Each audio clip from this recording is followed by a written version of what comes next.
नमस्कार, आप देख रहे हैं CPY 24। मैं हूं चंद्र प्रकाश केयर। अब खबरें विस्तार से।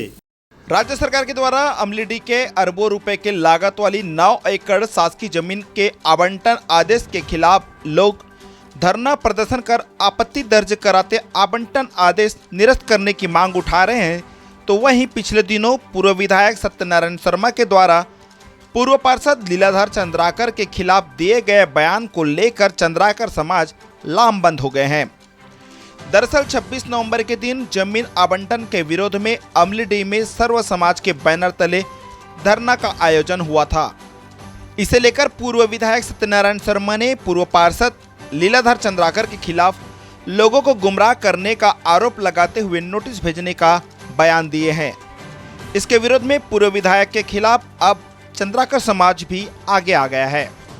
जो 26 नवंबर की जो धरना प्रदर्शन हुआ था वो सर्व समाज की धरना प्रदर्शन थी और उस धरना प्रदर्शन में मैं वहां गया था एक सामाजिक प्रतिनिधित्व के दृष्टि से। किसी भी प्रकार के किसी व्यक्ति के न विरोध न ही बात हुआ है, न ही वहां पे बात किया गया, किसी के द्वारा नहीं किया गया।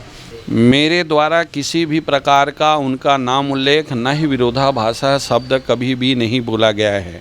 समाचार पत्रों में कुछ बातों को मैंने देखा है कि नवभारत समाचार पत्रों ने कुछ बातें जिसको मैंने कहा ही नहीं है और मैंने उसको समाचार पत्र को अवगत भी कराया कि मेरे द्वारा इस प्रकार का कोई बात नहीं किया गया है, जिनका विधिवत उन लोगों ने खंडन किया है कि इनके द्वारा किसी भी प्रकार की कोई बात नहीं किया गया है।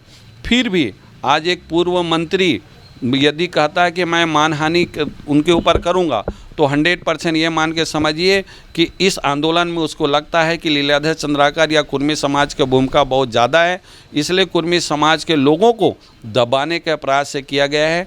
और आज इस बातों को हमने अपने नगर के अध्यक्ष सम्मानित केदार चंद्राकर को बताया। केदार चंद्राकर जी ने हमारे महानगर की पदाधिकारियों का आपातकालीन बैठक लिया और बैठक में निर्णय लिया कि हम कुर्मी समाज के लोगों को जबरन कोई दबाने के प्रयास करेगा तो उसका हम लोग भरपूर विरोध करेंगे, चाहे कुछ भी हो, क्योंकि गलत का सामना हम 100% करेंगे और उसको चाहे जो भी स्थिति होगी हमारे समाज के लोग लामबंद है और गलत का हम लोग विरोध करेंगे।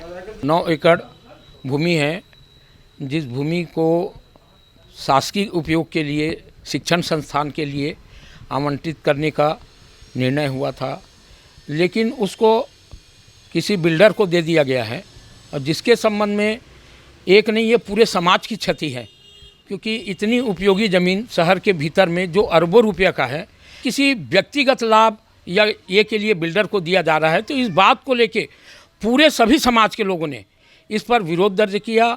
अभी जो बात आई है माननीय सत्यनारायण शर्मा जी के द्वारा नोटिस वाली बात आई है और जो कहा गया है कि मतलब लीलाधर चंद्राकर को ये किया गया करके, लीलाधर चंद्राकर वो कोई व्यक्तिगत ये से नहीं गए थे, वो एक सामाजिक प्रतिनिधित्व के लिए गए थे। किसी को ऐसा आवंटित करने का अधिकार नहीं है, ना ही इस प्रकार से देने का अधिकार है। तो हम ना बीजेपी ना कांग्रेस, हम किसी के हम समर्थन में नहीं। समाज हित में वो ज़मीन है तो वो हित में रहना चाहिए। अब उस स्थिति में समाज को टारगेट कर रहा है, व्यक्ति को टारगेट कर रहा है, ये हमारी सबसे बड़ी विरोध है। और उसको अगर व्यक्तिगत टारगेट करते हैं तो समाज इस पर बहुत ही आक्रोशित है और समाज के लिए अगर ऐसा टारगेट करोगे तो ये बिल्कुल आसानी है, समाज कभी भी बर्दाश्त नहीं करेगा। और समाज इसका जो टारगेट कर रहा है इसका हम पुरजोर विरोध करते हैं और हम ये कहते हैं कि जो भी इसका कर रहे हैं या तो वो माफ़ी मांगे। नोटिस देने की बात तो बहुत दूर की बात है। तो वहीं इसी बीच डॉक्टर राजेंद्र प्रसाद वार्ड 52 के पार्षद प्रतिनिधि नानू ठाकुर ने ग्रामीण विधायक मोतीलाल साहू से शीतकालीन सत्र में जमीन आवंटन का मामला उठाने की मांग किए हैं। उन्होंने कहा कि अरबों रुपए की जमीन का आवंटन सरकार के बिना जानकारी के कैसे आवंटित हो गया। जिस तरीके से अमलीडीह की शासकीय भूमि को एक कॉलेज की भूमि को प्राइवेट बिल्डर को दिया गया है, जिसे रामा बिल्डकान के नाम से जो कागज़ सभी व्हाट्सएप ग्रुपों में और पूरे शहर में चर्चा का विषय है जो चल रहा है। मेरा पर्सनली मैं चूँकि वार्ड नंबर 52 पार्षद प्रतिनिधि के रूप में उनसे निवेदन करता हूं माननीय विधायक जी से कि ये आने वाले सत्र में विधानसभा सत्र जो चालू हो रहा है उसमें इस किसी भी माध्यम से इस क्वेश्चन को उठाया जाए। ये कम से कम निष्पक्ष जांच की मांग हो कि ये किस तरीके से इसमें क्या कार्रवाई हुई, किसकी भूमिका थी। आखिर हमारे क्षेत्र के वार्डवासी सभी लोग इसकी मांग करते हैं और मैं बच्चों के भविष्य का हवाला देते हुए मैं माननीय विधायक जी से निवेदन करता हूं कि इसे विधानसभा सत्र में उठवाने का प्रयास करें। बीच में जो पिछली सरकार में नियम के तहत हमने सुना था कि माननीय कलेक्टर साहब को 7,500 फुट ज़मीन देने का ऐसा कुछ अधिकार था, और अगर किसी प्रकार की ऐसी समिति को कोई अगर अधिकार दिया गया हो तो इसकी जानकारी अभी तक तो नहीं आई है, और अगर हुआ भी है तो इसका खुलासा होना चाहिए किस नियम के तहत यह समिति गठित हुई और कैसे इस ज़मीन का अलॉटमेंट हुआ।